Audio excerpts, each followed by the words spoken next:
Hi, Redeemer. Welcome to this week's 3-minute FAQ.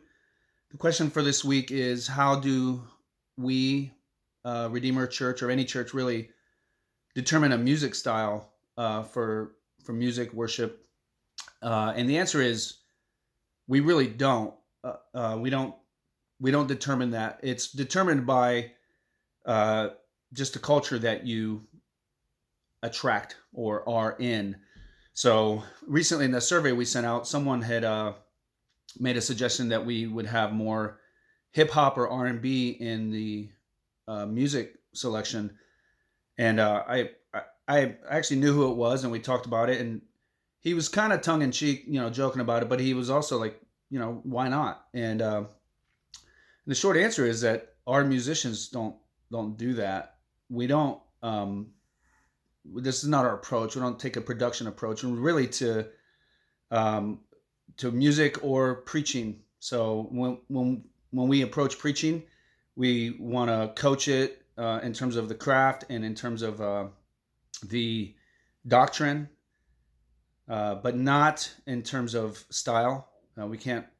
We're not actors up there. And same with the musicians. They're not. It's not a boy band that can be told, "Hey, why don't you play this style of music or this style of music?"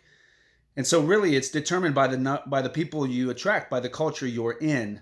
And people can push the envelope on that stuff as much as they feel comfortable, but the reality is I don't really have stylistic conversations with our worship leaders. Sometimes I'll find songs and I'll say, "Hey, I like this song," and they don't, and so they don't play it.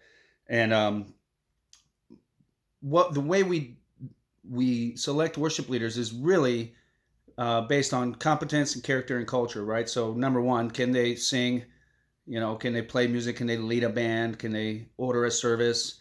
Can they lead the members of the band and the congregation in worship? Not just musically, but actually to God.